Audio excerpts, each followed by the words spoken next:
Good morning बच्चों। आज हम कक्षा 9 की संस्कृत पाठ्य पुस्तक के चौथे अध्याय का अध्ययन करेंगे।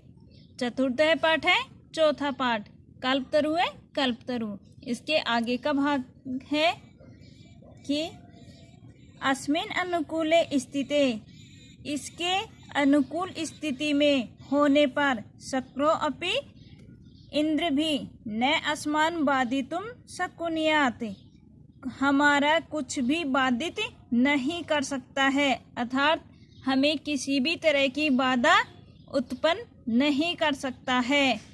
किसके अनुपस्थिति में? कल्पतरु की अनुकूल स्थिति होने पर इंद्र भी हमारे सामने कुछ भी बाधा उत्पन्न नहीं कर सकता है।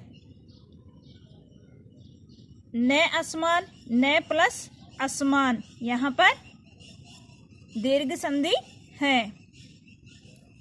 आकर्ण्ये एतत् जिमुतवहने अंतर्चिंतयत्, आकर्ण्ये सुन करके, एतत् यह सुन करके, जिमुतवहन ने अंतर्चिंतयत् मन में विचार किया।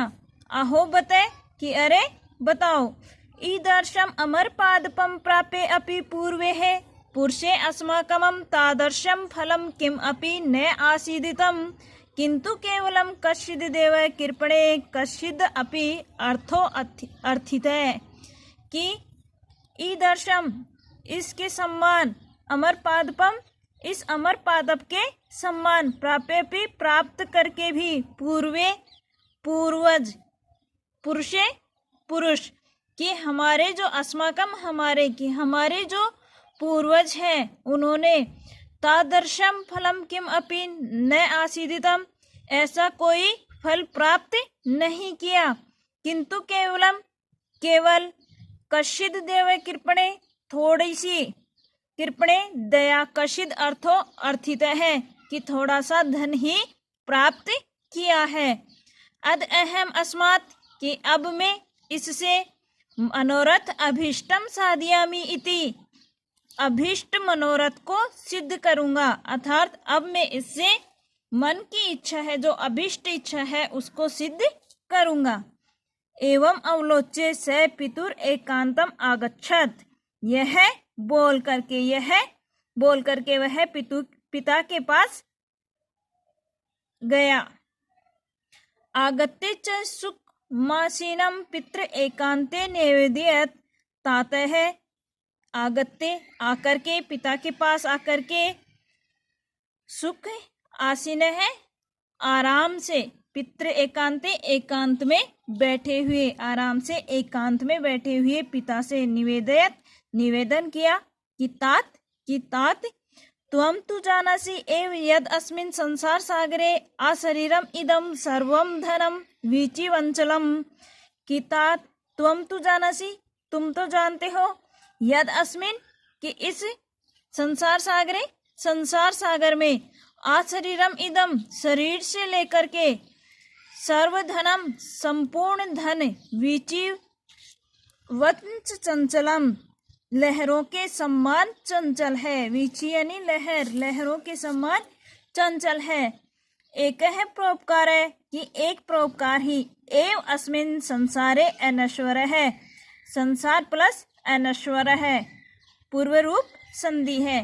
यो युगांत पर्यंतम यश प्रसुस्ते, कि एक परोपकार ही है जो इस संसार में नश्वर है, जो युगांत पर्यंतक, युग के अंत तक, यश प्रसुते, यश को फैलाता है।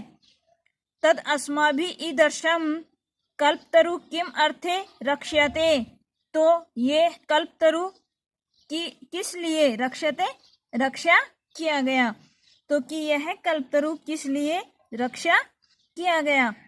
अश्च पूर्वयम मम इति आग्रहेण रक्षिते है, हमारे पूर्वजों द्वारा मम मेरा है इति आग्रह, यह कह करके, आग्रह करके, रक्षित है, रक्षा किया गया। ते इदानीम कुत्र गतः, कि वे अब कहाँ गए। तेषाम कश्याम है, उनका क्या हुआ। अस्य वाक्यते, अब वे क्या है। तस्मात् परोपकार फल सिद्धे तव आज्ञाया इदम कल्प पादपम आराध्यामि।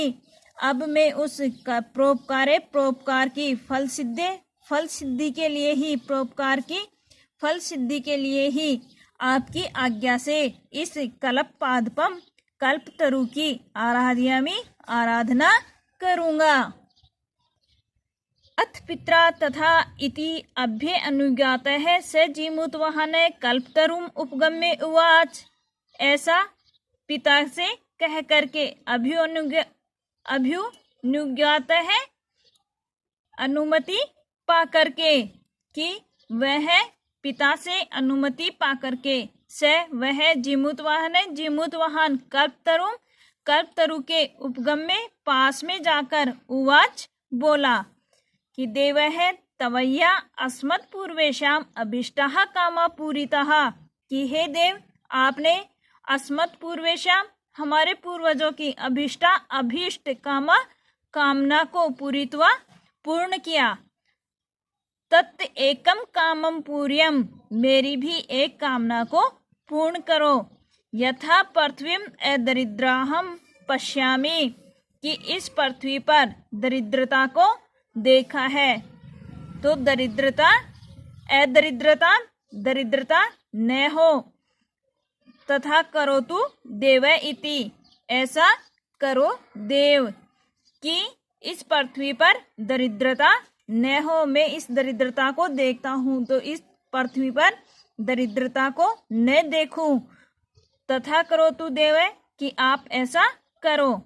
एववादी ने जीमूतवाहन के ऐसा बोलने पर त्यक्त त्वया एषो अहम या तो अस्मि इति वाक् तस्मात् तरु उद्बुध है।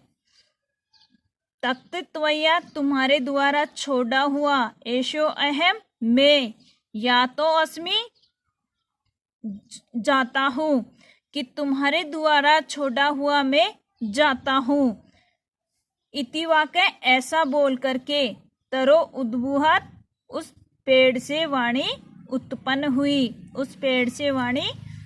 हुई। अर्थात यहाँ पर जीमूतवाहन के बोलने पर कि आप मेरी कामना को पूर्ण करो। कौन सी कामना? कि पृथ्वी पर दरिद्रता न हो। तो यह बोलने के बाद में जीमूतवाहन से कल्पतरु बोलता है, कल्पतरु से वाणी उत्पन्न होती है कि आपके द्वारा छोड़ा हुआ अब मैं यहाँ से जाता हूँ।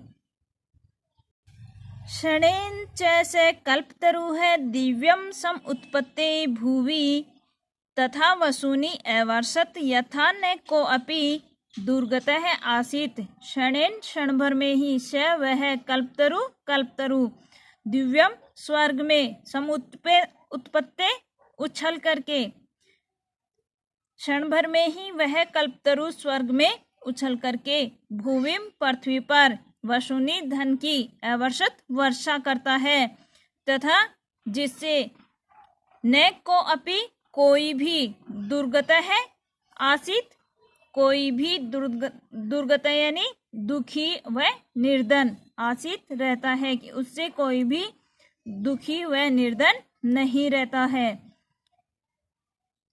तत् इस्ते अस्य जीमूतवाहन से उसके बाद जीमूतवाहन के द्वारा सर्व जीवा अनुकंपाया सभी जीवों पर की गई दया से अनुकंपा से सर्वत्र यश प्रथितम सभी जगह यश फैल गया।